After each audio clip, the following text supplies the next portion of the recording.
बिस्मिल्लाहिर्रहमानिर्रहीम। बाबु तयम्मुम लिल जुनुब इज़ा लम यजिदिल मा।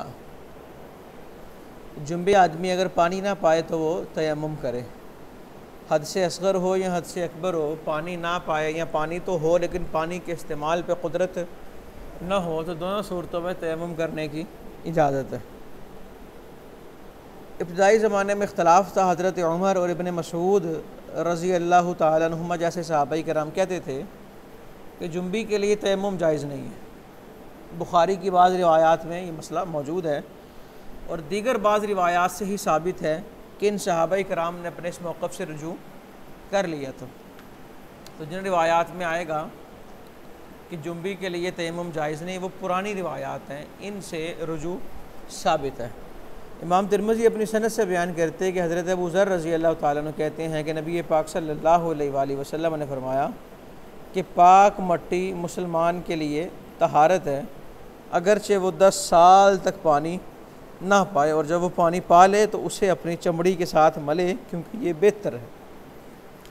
जब तक पानी ना मिले वो तयम्मुम करता रहे, और जब पानी मिल जाए तो फिर वो पानी को अपनी चमड़ी के साथ मले। बाबुन फिल मुस्तहाज़ा, इस्तिहाज़ा के बारे में ये बाब है। अब कुछ बाब आगे इस्तिहाज़ा के ही आएंगे, इस्तिहाज़ा के और साथ हैज़ के मुत्तसिल होंगे। इमाम तिरमिज़ी अपनी सनद के साथ बयान करते हैं, हज़रत आयशा रज़ी अल्लाह तआला अन्हा फरमाती हैं कि फ़ातिमा बिनते अबी हुबैश आई नबी पाक सल्लल्लाहु अलैहि वसल्लम की तरफ। अर्ज़ किया, आका मैं वो औरत हूँ जिसे खून आता रहता है, इतना आता है कि मैं पाक ही नहीं होती। आफ़ा अदाउ सलात, क्या मैं नमाज़ छोड़ दूँ? आपने कहा नहीं, इन्नमा ज़ालिका इर्क़ुन, ये इर्क़ है, ये एक रग है। वलैसत बिल हैज़ा, ये हैज़ नहीं है। जब हैज़ आए तो नमाज़ छोड़ दे, जब चला जाए तो गुस्ल कर अपने हैज़ के खून से और नमाज़ पढ़ना शुरू कर दे। हैज़ की मुद्दत ख़त्म होने के बाद जो खून आ रहा है ये हैज़ नहीं है, ये इर्क़ है, ये एक रग है, इसे इस्तिहाज़ा कहते हैं। बाबू माजान मुस्तहाज़ा ततवद्दउ लिकुल्लि सलातिन, जो हैज़ वाली औरत है वो हर नमाज के लिए वज़ू करे।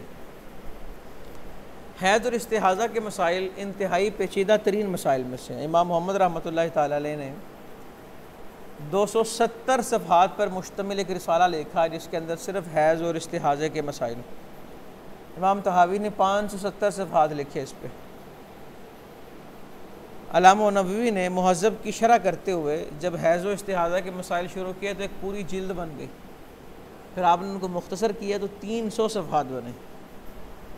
समझ आई ना। बहुत से मुहद्दिसीन ने, मुफस्सिरीन ने, शारिहीन ने इस पर लिखा, फ़ुक़हा किराम ने लिखा, और बहुत से पेचीदा मसाइलों में से ये मसाइल हैं। हुज़ूर सल्लल्लाहु अलैहि वसल्लम के ज़ाहरी दौरे मुबारक में 11 ख़वातीन ऐसी हैं जो मुस्तहाज़ा हुई, जिनके मुस्तहाज़ा होने का ज़िक्र है, वो 11 ख़वातीन हैं। फ़ातिमा बिनते अबी हुमैश, उम्मुल मोमिनीन हज़रत ज़ैनब, उम्मुल मोमिनीन हज़रत सौदा बिनते ज़मा, हज़रत ज़ैनब बिनते जहश, हज़रत हमना बिनते जहश, हज़रत उम्मे हबीबा बिनते जहश, हज़रत अस्मा उख्ते मैमुना, हज़रत ज़ैनब बिनते अबी सलमा, हज़रत अस्मा बिनते अल हारिसा, हज़रत मारिया बिनते गैलान, हज़रत सहला बिनते सुहैल रिज़वानुल्लाहि अलैहिन्ना अजमाइन। ये 11 ख़वातीन ऐसी हैं जिनके मुस्तहाज़ा होने का ज़िक्र और भी होंगी, लेकिन इनका जो है वो ज़िक्र मिलता है। हाज़ इस्तिहाज़ा जो है या हैज़ जो है, हाज़ा यहीज़ु से निकला है, माना है बहना। पानी बह रहा हो तो कहा जाता है हादल मा, पानी बह पड़ा।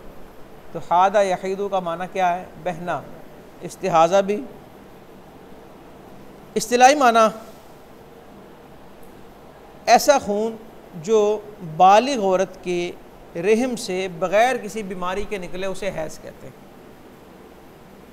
जो बालिग लड़की के रहम से बग़ैर किसी बीमारी के निकले उसे हैज़ कहते हैं। और इस्तिहाज़ा जो है इसके अंदर मुबालगा पाया जाता है।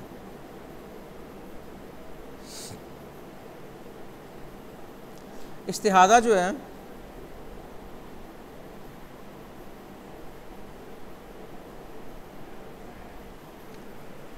हैज़ और इस्तिहाज़ा दोनों का मखरज एक है, लेकिन इस्तिहाज़ा के असबाब मुख्तलिफ हैं। कुछ रिवायतों के अंदर हम गौर करेंगे, हमें ये पता लगेगा, मालूम ये होगा जैसे कि हैज़ और इस्तिहाज़ा का ना मखरज एक नहीं है। जिस तरह भी कहा लैसत बिहैज़ा, ये तो एक रग है, ये हैज़ नहीं। इसका मतलब क्या है कि इसकी अलहदा ही रग है, एक लग ये रहा है कि इसका मखरज जो है वो अलहदा। हालांकि यहाँ पर बयान करने का मकसद ये है कि इस्तिहाज़े का सबब कुछ और है। अगर रिवायतों में इसके असबाब आएंगे, कभी किस वजह से होता है, ये शैतान की ठोकर है, और कभी किसी बीमारी की वजह से होता है, या दीगर मामलात जो हैं, जो किसी बीमारी के बग़ैर रहम के मुंह से निकले वो क्या है, हैज़ है। और हैज़ की मुद्दत ख़त्म होने के बाद खून का सिलसिला जारी रहे तो उसे इस्तिहाज़ा कहा जाता है, वो फिर हैज़ नहीं है। अच्छा जी, इस्तिहाज़ा के जो असबाब हैं ना मुख्तलिफ हैं। कभी कभी कोई रग टूट जाती है, कट जाती है, कभी ये रहम के बैरूनी हिस्से का खून होता है, और कभी इसे शैतान की ठोकर कहा गया है।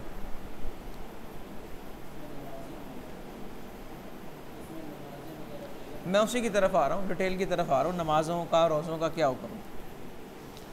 अच्छा जी, मैंने अभी ये बात इस जुमले पे छोड़ी कि हैज़ के दिनों के अलावा जो खून होगा वो क्या होगा, इस्तिहाज़ा। हैज़ की अकल मुद्दत क्या है? इमाम शाफी और इमाम अहमद के नज़दीक 1 दिन और 1 रात, ये हैज़ की कम अज़ कम मुद्दत है, अक़ल मुद्दत है। इमाम अबू यूसुफ के नज़दीक 2 दिन मुकम्मल और तीसरे दिन का अक्सर हिस्सा, 2 दिन पूरे और तीसरा दिन 12 घंटे से ज़ायद जो है अक्सर हिस्सा, ये हैज़ की अकल मुद्दत है। इमाम अबू हनीफ़ा और इमाम मुहम्मद के नज़दीक 3 दिन और 3 रातें। इमाम मालिक के नज़दीक कतराए वाहिदा और सैलान दफ़अतुन वाहिदा भी हैज़ ही शुमार होगा, कि कतरा आया वो भी हैज़ शुमार होगा, और एक ही दफ़ा खून बहा तो वो भी, यानी कि उनके अंदर अक़ल मुद्दत की कोई तहदीद ज़रा सा भी आया तो वो हैज़ ही शुमार होगा। ये होगी अक़ल मुद्दत। अक्सर मुद्दत में भी इख्तिलाफ है। अनाफ के नज़दीक 10 दिन से ज़्यादा, 10 दिन और 10 रातों से ज़्यादा हैज़ नहीं हो सकता।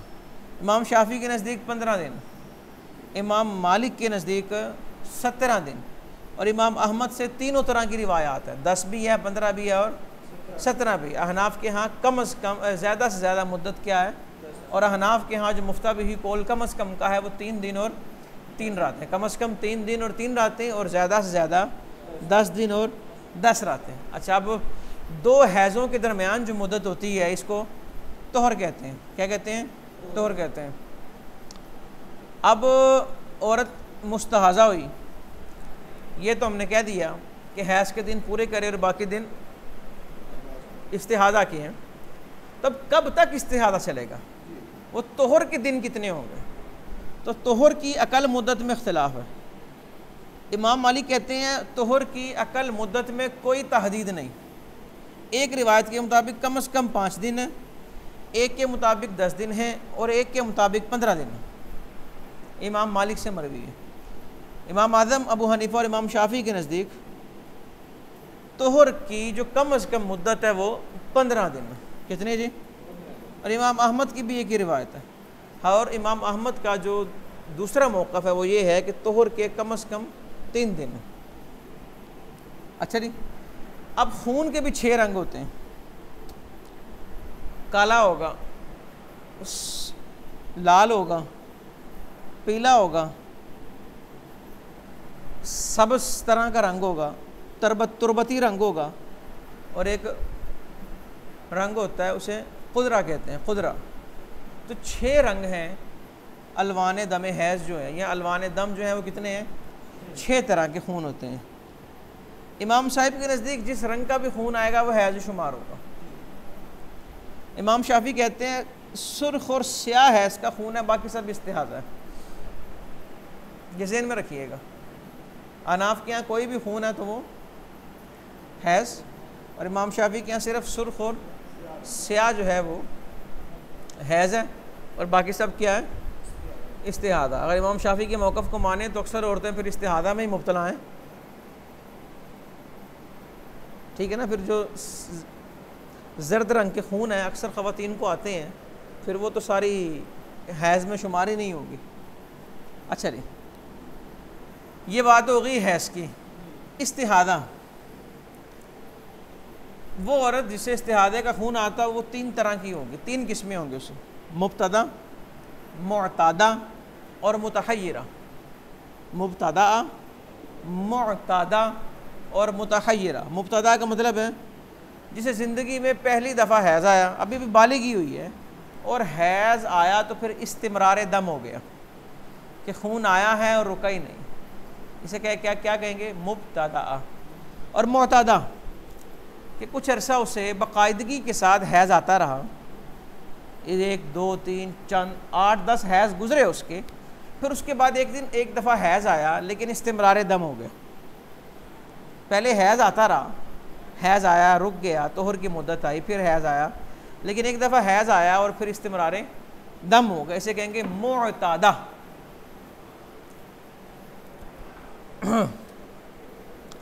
तीसरी किस्म है मुतहय्यरा कि औरत मुअतादा थी, औरत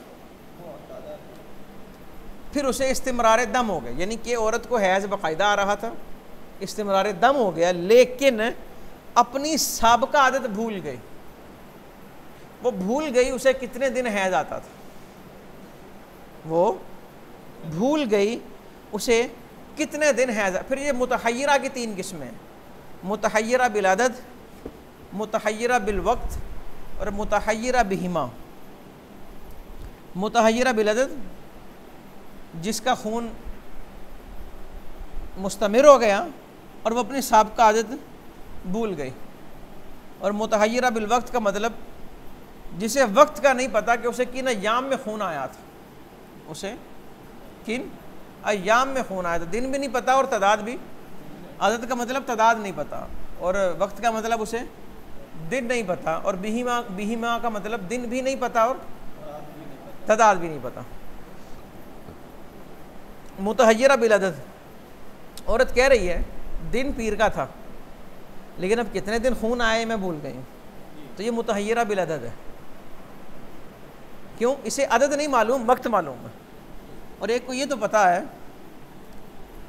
कि यानी कि उसे पता ही नहीं कि किन दिनों में खून आया था, फ़लाँ दिन शुरू हुआ था या फ़लाँ दिन शुरू हुआ था। और एक वो है जिसे मुतहय्यरा बिहिमा, जिसे ना दिन का पता है और ना तादाद का पता है। ठीक है, एक सूरत में तादाद का पता है, दिन का नहीं पता, एक सूरत में दिन का पता है, तादाद का नहीं पता, और एक सूरत में दोनों का नहीं पता। जो मुब्तदा है, मुब्तदा जिसे पहली दफ़ा हैज़ आया और इस्तिमरार दम हो गया, इसका हुक्म ये है कि हैज़ की अक्सर मुद्दत तक खून को हैज़ शुमार करेगी। अक्सर मुद्दत कितनी है हमारे यहाँ? पहली दफ़ा खून है और रुका ही नहीं, तो हम कहेंगे 10 दिन तक हैज़ है और उसके बाद क्या है? इस्तिहादा। 10 दिन ना नमाज़ पढ़नी है ना रोज़ा रखना है, ना नमाज़ पढ़नी है ना रोज़ा रखना है, उसके बाद नमाज भी पढ़नी है और रोज़ा भी रखना है। अच्छा जी, अब 10 दिन इसके होंगे हैज़ के, फिर उसके बाद ये तोहर के 20 दिन गुजारेगी। कितने? 20 दिनों के बाद फिर जो खून होगा वो दोबारा, यानी कि औरत को खून रुक ही नहीं रहा। 10 दिनों के बाद हम कहेंगे ये हैज़ से पाक हो गई, या गुस्ल करे, नमाज रोज़ा शुरू करे, फिर 20 दिन तक नमाज रोज़ा जारी रखे, फिर 20 दिनों के बाद 10 दिनों के लिए नमाज रोज़ा रोक दे, क्योंकि अब 10 दिन जो हैं वो दोबारा किसके शुमार होंगे? हैज़ के। ये किसका हुक्म है? मुब्तदा का, वो इस्तिहाज़ा जो मुब्तदा है। मुअतादा जिसे कुछ हैज़ आए, फिर एक दफ़ा हैज़ आया और हैज़ के बाद इस्तिमरार दम हो गया, इसका हुक्म ये है अय्याम आदत पूरे होने के बाद भी अगर खून जारी रहे तो 10 दिन पूरे होने तक वो तवक्कुफ़ करें, इंतज़ार करें। अगर 10 दिन से पहले खून बंद हो गया, औरत की आदत थी 6 दिनों का हैज़ आता था, लेकिन अब 6 दिन से ज़्यादा हो गए, उसका खून बंद नहीं हो रहा, तो 10 दिनों तक वो सब्र करे। अगर 8, 9 या 10 दिनों में किसी दिन भी खून बंद हो गया तो हम कहेंगे इसकी आदत जो है वो बदल गई है। लेकिन अगर 10 दिन के बाद भी खून जारी रहा तो फिर आदत के दिन निकाल के बकिया दिन है, बकिया दिन इस्तिहाज़े के होंगे। अगर उसकी आदत थी 6 दिन, तो 6 दिन नमाज रोज़ा नहीं। अब वो 7वां दिन खून आया तवक्कुफ़ करे, 8वां दिन तवक्कुफ़, 9, 10, ये 4 दिन वो रोके रखे। फिर 11वें दिन भी खून आया तो इसका मतलब है हैज़ तो 6 दिनों में पूरा हो गया था, ये बीमारी का खून है, तो वो 7, 8, 9, 10 तारीख की नमाजें कज़ा करेगी। तवक्कुफ़ का मतलब ये है कि आदत के दिन हैज़ शुमार होंगे और इसके अलावा जो दिन हैं वो इस्तिहाज़ा शुमार होंगे। आइमा सलासा ने इस्तिहाज़े वाली औरत की एक और किस्म बयान की, जिसे मुमय्यज़ा कहते हैं। क्या कहते हैं जी? मुमय्यज़ा, यानी कि औरत खून के रंग को देखकर बताए कि ये इस्तिहाज़े का है या हैज़ का है। ठीक है, तो इस हवाले से मैंने पहले अर्ज़ कर दिया, हनाफ के नज़दीक रंग कोई भी हो वो हैज़ रंग से हैज़ या इस्तिहाज़े का ताल्लुक़ नहीं है। आइमा सलासा का जो इस्तिदलाल है ना, वो फ़ातिमा बिनते हुबैश की रिवायत है, उसके अंदर दमुन अस्वद के लफ्ज़ हैं, काला खून, और ये दमुन अस्वद के लफ्ज़ है ना, ये उनका महल इस्तिदलाल है। तो हनाफ कहते हैं ये हदीस ज़ईफ़ है, काबिल इस्तिदलाल नहीं, और सनदन मुतकल्लम फ़ी है।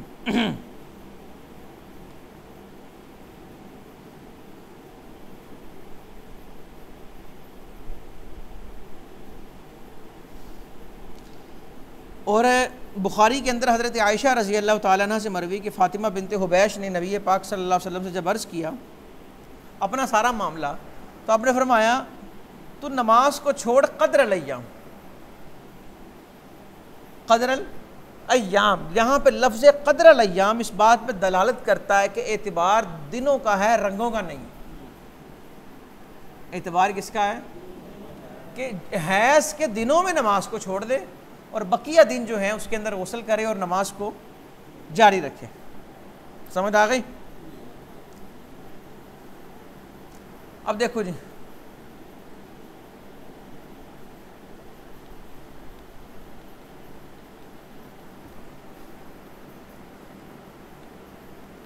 बब मजा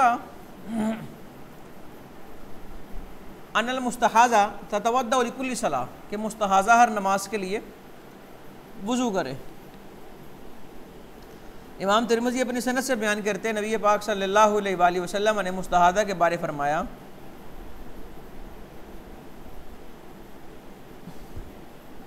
कि जिन दिनों में उसे हैज़ आता है उन दिनों में नमाज को छोड़े, फिर गुस्ल करे और वततवद्दा इंदा कुल्ली सलाह, और हर नमाज के लिए वो वुज़ू करे। ये वही हुक्म है जो माज़ूर का हुक्म होता है।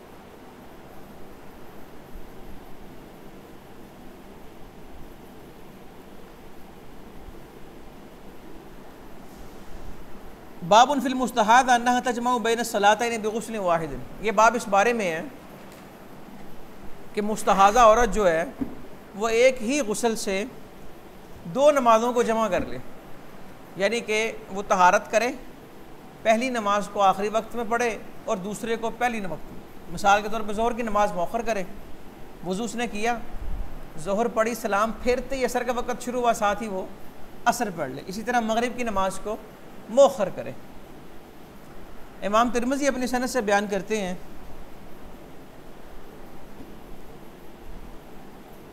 नबी पाक सल्लल्लाहु अलैहि वसल्लम के पास आई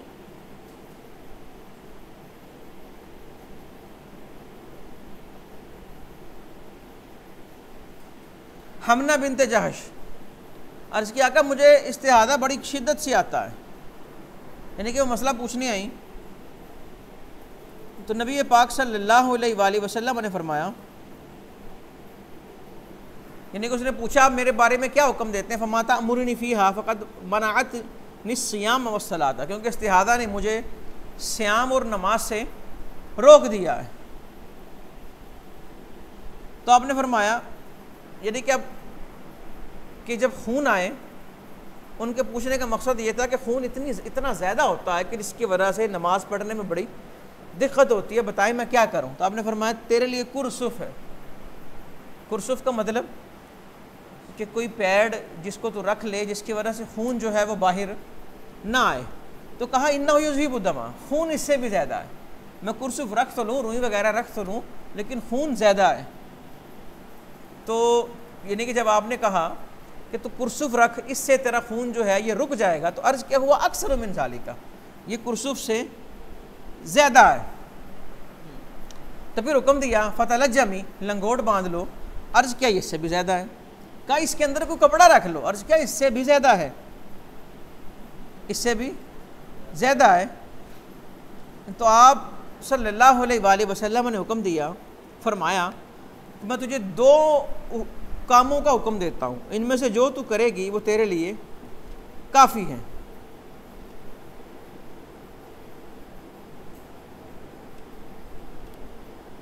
अच्छा, ये हुक्म क्या दिया?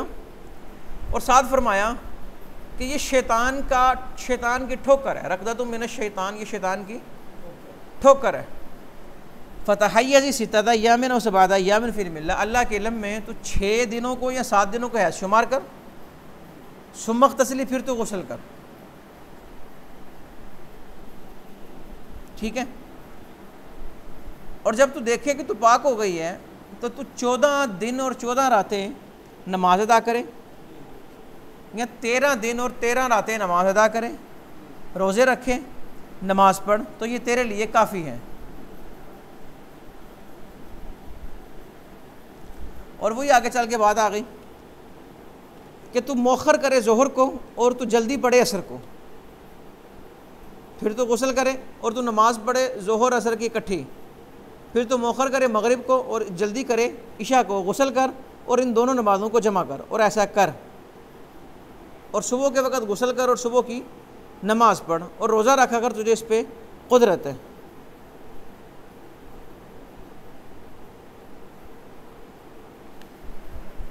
समझ आ गई?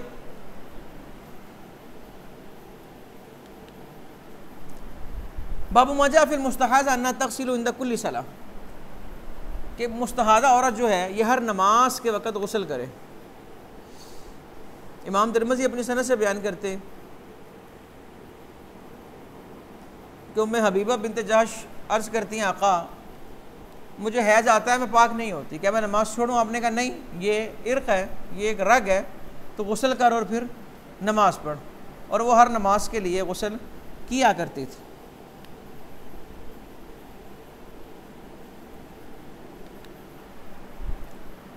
बाबू माजा फिल हाइज़ इन्ना ला तक़दी सलाता, हाइज़ा औरत जो है ये नमाज की कज़ा नहीं करेगी। रोज़े की कज़ा तो है लेकिन नमाज की कज़ा नहीं है। खारिज कहते हैं, जो खारजी हैं वो कहते हैं जिस तरह रोज़े की कज़ा इसी तरह नमाज की भी कज़ा। वो कहते हैं कुरान में है फ़मन काना मिनकुम मरीदन व अला सफ़रिन फ़इद्दतुम मिन अय्यामिन उख़र, तो हैज़ भी तो एक मरज़ है, तो इद्दतुम मिन अय्यामिन उख़र। जवाब ये है कि उनका ये क़यास नस के मुकाबले में, तो नस के मुकाबले में क़यास को तरजीह नहीं होती। अब इतराज़ ये है कि रोज़े की कज़ा क्यों लाजिम है, नमाज की क्यों नहीं? जवाब उसका ये है कि नमाज की कज़ा में ख़वातीन के लिए मशक्क़त है। हर महीने 7 दिन, 8 दिन, 10 दिन, एक दिन की 5 नमाज़ें और हर महीने आना। और रोज़े की कज़ा में मशक्क़त नहीं, क्योंकि रोज़े साल में एक दफ़ा हैं और सारे रोज़े थोड़ी मुतासर होते हैं। 6 हो जाएंगे, 7 हो जाएंगे, ज़्यादा से ज़्यादा 10 रोज़े हो जाएंगे। और एक जवाब ये है कि नमाज का जो सबब है वो वक्त है, और रोज़े का जो सबब है वो शहर, महीना है। औरत हाइज़ा है, नमाज का वक्त आया तो वो उस वक़्त नमाज की मुकल्लफ़ ही नहीं, नमाज उस पर फ़र्ज़ ही नहीं हुई, तो कज़ा कैसी? और रोज़े का सबब महीना, महीना तो उसने पा लिया ना, चाहे कुछ दिन मुतासर हो गए लेकिन महीने को उसने पा लिया है। तो रोज़ों के अंदर सबब पाया गया है और नमाज़ों में सबब नहीं पाया गया। ये इसकी मुतअद्दिद हिकमतें हैं। नबी पाक सल्लल्लाहु अलैहि वसल्लम ने फरमाया ख़वातीन जो हैं ये नाकिसुल अक़ल हैं और नाकिसुद दीन हैं। और दीन के नुकसान को बयान करने के लिए आपने फरमाया इनको चंद दिन की नमाज़ें माफ़ हैं। क्या मतलब इसका? कि नमाज़ों की कज़ा नहीं है। इमाम तिरमिज़ी अपनी सनद से बयान करते हैं कि एक औरत ने हज़रत आयशा से पूछा, आप क्या फ़ैसला देती हैं हम में से एक के बारे में, उसकी नमाज का उसके हैज़ के दिनों में?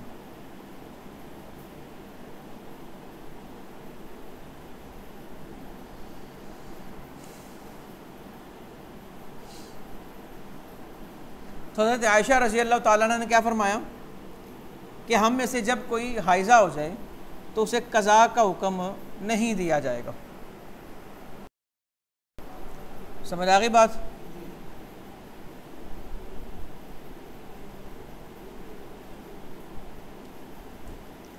बाब माजा फिल जुनूबी वल हाइज़ अन्नहुमा ला यक़राअनिल कुरान, कि जुम्बी शख्स हो या हाइज़ा औरत हो, ये कुरान पाक की तिलावत नहीं करेंगे। इमाम तिरमिज़ी अपनी सनद से बयान करते हैं कि इब्न उमर रज़ी अल्लाह ताला अन्हुमा कहते हैं कि नबी पाक सल्लल्लाहु अलैहि वसल्लम ने फरमाया, हाइज़ा और जुम्बी जो है वो कुरान की तिलावत ना करे।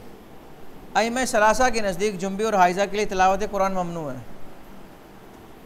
इमाम मालिक के नज़दीक दो रिवायतें, वो कहते हैं जायज़ है और एक रिवायत के मुताबिक जायज़ नहीं। जो कहते हैं जायज़ है वो सही मुस्लिम में बाबु ज़िक्रिल्लाह फ़ी हालतिल जनाबा, हालत जनाबत में अल्लाह का ज़िक्र करना, इसके तहत रिवायत है हज़रत आयशा की कि नबी पाक सल्लल्लाहु अलैहि वसल्लम कान नबिय्यु यज़कुरु अला कुल्लि अहयानी, हर हालत में अल्लाह का ज़िक्र करते थे। तो हर हालत का मतलब हर हालत ना, तो यहाँ से जनाबत की हालत को भी साबित करते हैं। तो हम जवाब ये देते हैं कि मज़कूरा रिवायत में ज़िक्र से मुराद ज़िक्र क़ल्बी है, ज़िक्र लिसानी नहीं। और दूसरा जवाब ये है कि ज़िक्र से मुराद अगर ज़िक्र लिसानी हो तो ये अस्कार मुतवातिरा पर महमूल है, कि अस्कार मुवक्कता जो हैं, इसका मतलब ये नहीं कि हर वक्त ज़िक्र करते, इसका मतलब है अपने वक्त में वो जो है ज़िक्र करते थे। और अगर इन अज़कार में तिलावत कुरान को भी शामिल किया जाए तो दलील आम है और ये ख़ास का मुकाबला नहीं कर सकती। और दलील ख़ास किया है वो हदीस तहतल बाब है। क्या आप बात कर रहे हैं आम ज़िक्र की, और हदीस तहतल बाब जो है ये ख़ास ज़िक्र की बात हो रही है कि ख़ास ज़िक्र ममनू है, तो आम से ख़ास का मुकाबला नहीं किया जा सकता। ठीक है जी। और हमारे यहाँ भी कोई हाइज़ा हो या जुम्बी हो, उसके लिए कुरान की तिलावत ममनू है, बाकी अस्कार ममनू नहीं है। बाकी अस्कार इमाम मुस्लिम ने जो बाब बांधा है इससे ज़िक्र साबित होता है। तो हमारा मौक़िफ़ ये तो नहीं कि ज़िक्र भी नहीं कर सकते, ज़िक्र कर सकते हैं। हम बात सिर्फ ज़िक्र ख़ास की कर रहे हैं, और वो क्या है, कुरान की तिलावत की। कुरान नहीं पढ़ सकते, कुरान की अगर कोई आयत बतौर वजीफ़ा है, बतौर कुरान नहीं, वैसी कुरान की आयत भी है, बतौर वजीफ़ा अगर कोई पढ़ता है या पढ़ती है तो उसे हैज़ में या जनाबत की हालत में उसकी इजाज़त है। ठीक है ना। तो इमाम मुस्लिम की रिवायत से जो इस्तिदलाल किया, ये इस्तिदलाल वैसे ही बड़ा ज़ईफ़ और बड़ा कमज़ोर है, क्योंकि ये हदीस को बतौर हुज्जत तब पेश करें जब हम ये कहें कि हैज़ या जनाबत की हालत में ज़िक्र ही ममनू है। वो सुबहान अल्लाह पढ़े, अल्हम्दुलिल्लाह पढ़े, ये कलिमात जो हैं वो अदा कर सकता है। अब एक हदाया के अंदर हमने एक जुज़ी पढ़ी थी, वो ये आदमी बेवुज़ू हो, कुरान छू नहीं सकता, कुरान पढ़ सकता है, लेकिन बेगुसल हो तो कुरान पढ़ भी नहीं सकता, क्योंकि जब आदमी हद से अकबर में मुब्तला होता है तो हदस उसकी ज़ुबान में भी सिरायत कर जाता है। इसलिए वज़ू के अंदर कुल्ली फ़र्ज़ नहीं है, जबकि गुस्ल के अंदर कुल्ली फ़र्ज़ है, क्योंकि हदस जो है वो मुँह के अंदर सरायत कर चुका। इसलिए कुरान को हद से अकबर की सूरत में पढ़ना भी मना है और छूना भी मना है। बाबू माजाफ़ी मुबाशरतिल हाइज़, हाइज़ा औरत से मुबाशरत करना, इस्तिमता करना, बोसो किनार करना वगैरह। इमाम तिरमिज़ी अपनी सनद से बयान करते कि अम्मा आयशा रज़ी अल्लाह ताला ने फरमाती हैं कि नबी पाक सल्लल्लाहु अलैहि वसल्लम जब मैं हाइज़ा होती तो मुझे हुक्म देते हैं ना अत्तज़ीरा, कि मैं तहबत बांध लूँ, सुम्मा युबाशिरूनी, फिर आप मुझसे बोसो किनार करते हैं। यहाँ मुबाशरत का माना ये है। हाइज़ा औरत से मा फ़ौक़ सुर्रा और दूना रुकबा, घुटनों के नीचे और नाफ के ऊपर इस्तिमता करना, ये नस के ज़रिए और इजमा के ज़रिए साबित। नाफ के ऊपर वाला हिस्सा जो है सर तक, और घुटनों के नीचे वाला हिस्सा, इससे इस्तिमता का मतलब बोसो किनार या छूना वगैरह ये जायज़ है। हाइज़ा के साथ जिमा करना हराम है, दुखूल हराम है, और अगर कोई इसे हलाल समझ के करे तो वो काफिर है, नादानी में करे तो उस पर हर्ज कोई नहीं, गुनाह नहीं। और अगर कोई आदमी जान बूझ के करे तो वो गुनाह कबीरा का मुर्तकिब है। कुरान में है ना फ़ातज़िलुन निसा फ़िल महीद, अच्छा, इस्तिमता बैन सुर्रा इला रुकबा में इख्तिलाफ है, बहस है। नाफ के ऊपर और घुटनों के नीचे कोई इख्तिलाफ, इजमा है, कर सकते हैं। अच्छा, मा बैन सुर्रा इला रुकबा के अंदर बहस है। इमाम शाफी, इमाम मालिक और इमाम अबू हनीफा के नज़दीक मा बैन सुर्रा इला रुकबा औरत से इस्तिमता हराम है। इमाम शाफी से एक रिवायत ये भी है कि अगर मर्द ज़ाबित हो, कंट्रोल कर सकता हो अपने आप पे, तो वो इस्तिमता कर सकता है। वो क्या? इस्तिमता, यानी कि वो उसे अपने आप को वो दुखूल से रोक सकता है, अगर अपने आप पे काबू रख सकता है तो वो इस्तिमता कर सकता है। इमाम अहमद के नज़दीक जिमा के अलावा इस्तिमता बैन सुर्रा इला रुकबा भी जायज़ है, कि दुखूल नहीं करना मुतलकन जायज़ है, मर्द ज़ाबित हो या ज़ाबित ना हो। जो मुजव्विज़ीन हैं वो कहते हैं हुज़ूर सल्लल्लाहु अलैहि वसल्लम ने फरमाया हैज़ की हालत में इस्ना कुल्ल शैइन इल्ला निकाह, औरत के साथ सब कुछ करो लेकिन दुखूल नहीं करना। यहाँ पे निकाह जो है ये वती के माना में है, ठीक है, दुखूल नहीं करना। इसका जवाब ये है कि इस्ना कुल्ल शैइन इल्ला निकाह में इस्तिमता मा फौकल इज़ार, इसका मतलब ये है कि अगर उसने तहबंद पहना हुआ है फिर माँ बैन सुर्रा इला रुकबा इस्तिमता किया जा सकता है।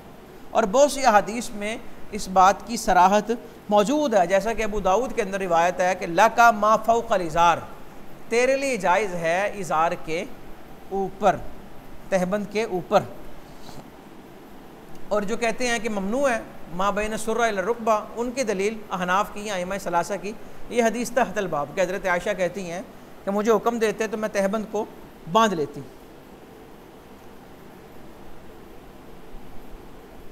और दीगर रिवायात हैं इस पर। बाबू माजा फी मुआकलतिल हाइज़ वसूरिहा, हाइज़ा औरत के साथ खाने का बयान और उसके जूठे का बयान। तो खाना भी जायज़ है और जूठा भी जायज़ है, पाक है। नबी पाक सल्लल्लाहु अलैहि वसल्लम से पूछा मुआकलतिल हाइज़ फ़क़ाला, आपने फरमाया उसके साथ खा लो। हाइज़ा औरत का मस्जिद से कोई चीज़ लेना।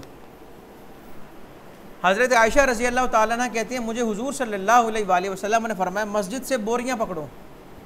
अर्ज़ किया मैं हाइज़ा हूँ, आपने फरमाया हैज़ जो है वो तेरे हाथों में नहीं।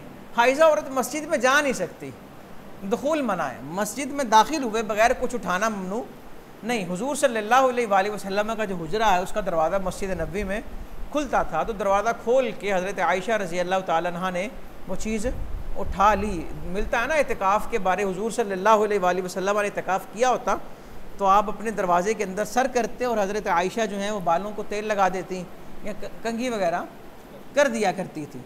तो हाइज़ा औरत मस्जिद में जा नहीं सकती, लेकिन मस्जिद में गए बगैर मस्जिद से कोई चीज़ उठा सकती हैं। बाब मजाफ़ी कराहियत इत्यान हाइज़, हाइज़ा औरत के पास आना ममनू है। हज़रत अबू हुरैरा कहते हैं नबी पाक सल्लल्लाहु अलैहि वसल्लम ने फरमाया जो हाइज़ा के पास आया या औरत के पास उसके पिछले मकाम में आया या वो काहिन के पास गया तो उसने कुफ़र किया उसका जो मोहम्मद सल्लल्लाहु अलैहि वसल्लम पर नाजिल किया गया। ठीक है, यानी कि ये कुफ्रिया काम है। तो इसकी तफसील मैंने अर्ज़ कर दी। अगर कोई हलाल समझ के करे, अगर कोई गुनाह समझ के करे फिर गुनाहे कबीरा है। और अगर किसी को मसले का इल्म नहीं तो उसकी बात और है, वो मसले का इल्म हासिल करे और क्या करे, तौबा करे। काहिन पता किन्हें कहते हैं? ये नजूमी जो अंदाज़ों से बातें लगाते हैं, बताते हैं और इनकी बातों पे यकीन कर लेते हैं लोग, तो ये यकीन जो है ये कुफ्र तक ले जाता है।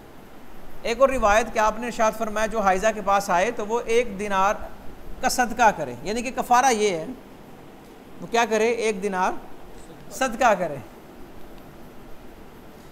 एक ये अगली रिवायत में यह तसद्दक़ु बिनिस्फ़ि दीनार, वो आधा दिनार सदका करे। अब 1 दिनार और 2 दिनार, आधा दिनार और 1 दिनार की रिवायत है, दोनों में तदबीक अगली रिवायत ये आ गई। आप सल्लल्लाहु अलैहि वसल्लम ने फरमाया अगर खून हो सुर्ख रंग का तो 1 दिनार सदका करें, और अगर खून है जर्द रंग का तो आधा दिनार सदका करें। क्या करें? आधा दिनार सदका करें। बाबू माजा फ़ी ग़स्ल दमिल हाइज़ मिन अस्सौबी, कपड़े पर हैज़ का खून लग गया तो उसको किस तरह साफ़ करना है। कपड़े पर खून लग गया हैज़ का, उसको कैसे साफ़ करना है।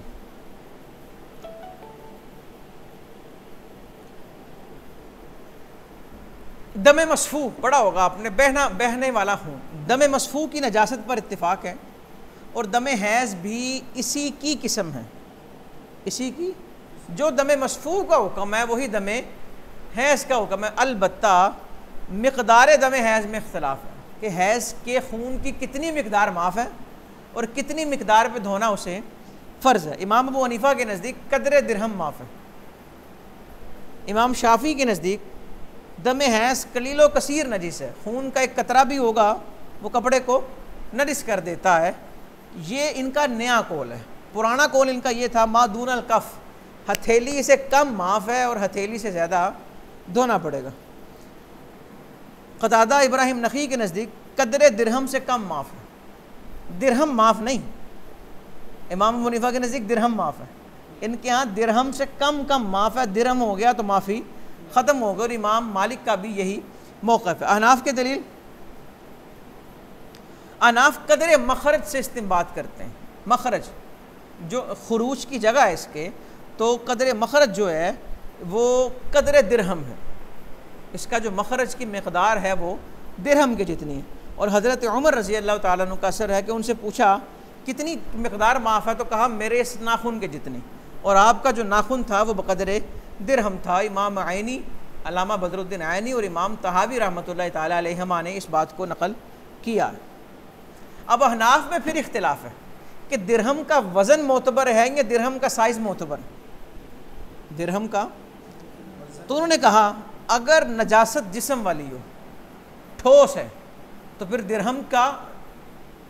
दिरहम की मिकदार पैमाइश, दिरहम का साइज़, और अगर नजासत जो है वो रतब है, गीली है, माए है, तो फिर उस नहीं, गलत हो गया, उल्टा हो गया। अगर नजासत जो है वो जिस्म वाली है, ठोस है, तो फिर दिरहम का वज़न है, ठीक है। और अगर नजासत जो है वो माए है तो फिर दिरहम की पैमाइश जितना, कि जितना दिरहम का साइज़ होता है उतनी मुराद है।